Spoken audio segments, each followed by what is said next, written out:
Mesdames et messieurs, bonjour. Très heureux de vous retrouver sur cet journal d'info sur JME TV. Au sommaire, l'élection présidentielle est prévue pour le 16 décembre 2028. Réunion de crise urgente a été convoquée par Mineta Jacquemaine Chabani. Jean-Claude Bayende a été reçu par le conseiller spécial en matière de sécurité du chef de l'État, le professeur Eberande Kolongele. Le président de la République, Félix Antoine Tshisekedi Tshilombo, a visité les sinistrés au stade Tata Raphaël. Prise en charge des sinistrés des inondations à Kinshasa. Une fois de plus, mesdames et messieurs, bonjour. Inondation dévastatrice à Kinshasa, Jacquemaine Chabani convoque une réunion de crise pour les mesures d'intervention urgentes. Kinshasa a été secoué par les fortes pluies du vendredi au samedi 5 avril 2025, entraînant des inondations dévastatrices, la perte de vies humaines et la destruction des infrastructures vitales, notamment routières. Face à cette situation de crise, une réunion urgente a été convoquée par le vice-premier ministre en charge de l'Intérieur, Sécurité et Affaires coutumières, Jacquemaine Chabani. Y ont pris part les ministres des Finances, des Infrastructures et Travaux publics ainsi que celui de l'énergie et ressources hydroélectriques et le gouverneur de la ville de Kinshasa. Dans le compte rendu de cette réunion, le gouverneur de la ville de Kinshasa, Daniel Bumba, a annoncé les mesures prises afin de venir en aide aux populations victimes de cette catastrophe. Nous étions réunis en réunion de crise suite aux catastrophes naturelles qui est justement cette pluie diluvienne qui s'est abattue sur la ville de Kinshasa et qui a causé beaucoup de dégâts. Donc nous sommes réunis autour du VPM, ministre de l'Intérieur, Sécurité, Décentralisation et Affaires coutumières, pour justement trouver des solutions face à la crise dont beaucoup de nos populations en sont victimes. Concernant l'approvisionnement en eau, Daniel Bumba a promis que la situation serait rétablie dans un délai de 72 heures. D'ici 2 à 3 jours, la situation sera rétablie et quelques communes sont touchées autour de 12 à 14. Mes équipes sont également à pied d'œuvre pour solutionner la question, va-t-il ajouter. Nous profitons de l'occasion aussi pour rappeler à nos populations qu'il est interdit de construire à des zones non aedificantes. C'est des zones qui sont frappées d'interdiction de construction. Vous voyez que nous avons perdu beaucoup de vies humaines parce que la population ne veut pas suivre la règle. Donc quand nous prêchons la norme, si nous suivons la norme, nous n'allons pas nous retrouver dans ces cas de catastrophes et de calamités. Des mesures préventives ont également été mises en place pour protéger les infrastructures électriques et éviter d'autres catastrophes, notamment grâce à la collaboration avec la SNEL et l'OVD.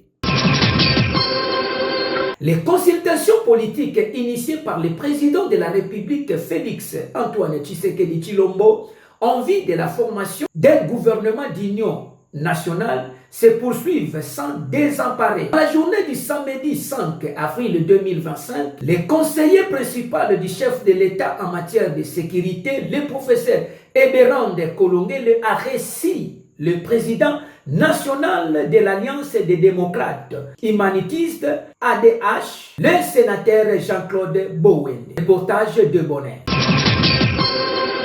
Le rapporteur adjoint de la Chambre haute du Parlement, le sénateur Jean-Claude Bayende, a répondu favorablement à l'appel du chef de l'État de voir tous les Congolais unis comme un seul homme, afin de relever d'importants défis auxquels le pays fait face. C'est le cas des défis sécuritaires provoqués par la guerre d'agression imposée à la RDC par le Rwanda et ses supplétifs du M23. À en croire le sénateur Jean-Claude Bayende, ces consultations politiques est une initiative louable capable d'aboutir à la restauration de la stabilité, la cohésion nationale et à la paix. C'est la raison pour laquelle il a exhorté toutes les couches sociales à saisir cette opportunité offerte à la RDC par le président de la République. Car, a-t-il fait remarquer, il y va de la suivi de notre pays. face à cette situation, nous, en tant que Congolais, fils du pays, nous ne pouvons pas répondre à l'appel du chef de l'État qui veut assez que le pays puisse retrouver son intégrité nationale. Et face à l'ennemi qui occupe aujourd'hui notre pays, nous demandons à tous les Congolais qui sont encore en train de traîner les pas de répondre à l'appel du président. Nous n'avons que le Congo comme pays, et si aujourd'hui nous n'accompagnons pas cette initiative, cette démarche du président de la République, je pense que nous allons, à cause de la distraction, perdre notre pays et on ne sait pas où nous devons aller. Voilà pour la raison pour laquelle, en tant qu'ancien candidat président de la République et président d'un parti politique, j'ai répondu favorablement à l'idéal que le président de la République veut imprimer désormais pour notre pays. Une façon pour lui d'inviter les différentes forces vives de la RDC de sauver le pays contre les calculs maléfiques de ses ennemis. Se confiant à la presse, cet ancien candidat à la présidentielle 2023 a souligné la gratitude de la situation sécuritaire dans l'est du pays, notamment dans les provinces du Nord et Sud Kivu. Il a reconnu la perte de contrôle de ces deux provinces par le gouvernement et a appelé tous les Congolais à l'unité face à cette menace. Des familles touchées par les inondations dans les quartiers Salongo et Ndalou situés dans la commune de Limete ont été évacuées des zones sinistrées suite aux fortes pluies de 4 à 5 avril. Ces familles ont trouvé refuge au site des Jeux de la francophonie au stade Tata Raphaël où elles ont passé leur première nuit loin de chez elles, le dimanche 6 avril. Les détails, c'est dans cet élément. Inondation à Kinshasa, le président de la République, Félix Antoine Tshisekedi Tshilombo, a visité les sinistrés au stade Tata Raphaël. Suivez ces images.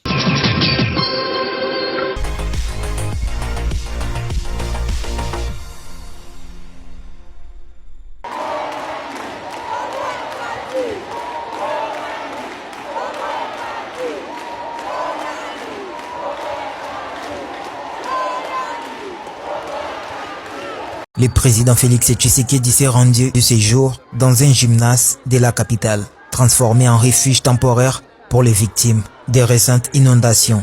Ces pluies torrentielles qui ont frappé plusieurs quartiers de Kinshasa et d'autres régions du pays ont laissé des milliers de familles sans abri, confrontées à des pertes matérielles considérables et à une situation humanitaire préoccupante. Les chefs de l'État, accompagnés d'une délégation de responsables gouvernementaux, a pénétré dans les gymnases bondés où des centaines de sinistrés s'entassent depuis plusieurs jours. Les visages fatigués, mais pleins d'espoir, des victimes ont accueilli le président qui a pris le temps d'échanger avec elles, écoutant leurs témoignages poignants.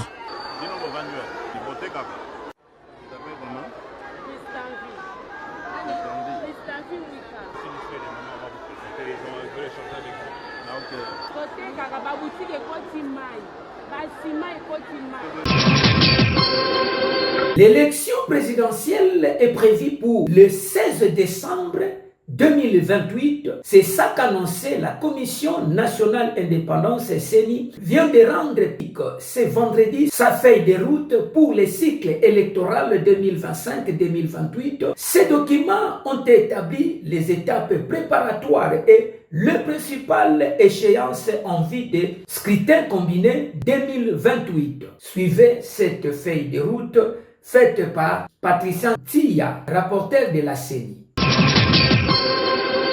Qui ira de septembre 2025 à avril 2027. Deuxième séquence, élection du président de la République, des députés nationaux, des députés provinciaux, des conseillers communaux, des secteurs et de chefferies. Or, nous aurons l'organisation de l'opération de réception et traitement des candidatures au scrutin direct, présidentiel, législatif national et députation provinciale, qui ira de septembre 2027 à novembre 2028. Et pour le jour du scrutin, s'agissant de cette élection directe, ça sera en décembre 2028. Après cela, nous aurons l'organisation de l'opération et de réception de l'organisation de l'opération de réception et de traitement des candidatures au scrutin direct des conseillers communaux, conseillers des secteurs et conseillers des chefferies. Il sera fait de janvier 2029 à avril 2029. Et le jour du scrutin pour ces élections, ça sera pour le mois des scrutins pour cette élection, ça sera au mois de juillet 2029.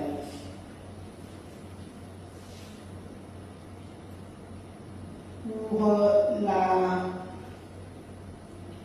la troisième séquence, élection indirecte des sénateurs, des gouverneurs et vice-gouverneurs de province, des conseillers urbains, des maires et maires adjoints, des bourgmestres et bourgmestres adjoints, ainsi que des chefs de secteur et chefs de secteur adjoints.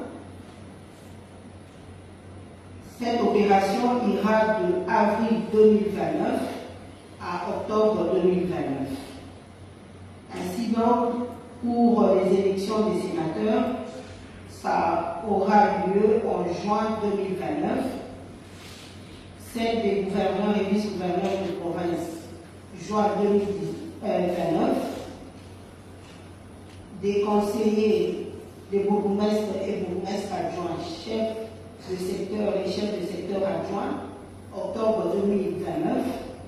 Et élection des maires et maires adjoints en décembre 2029.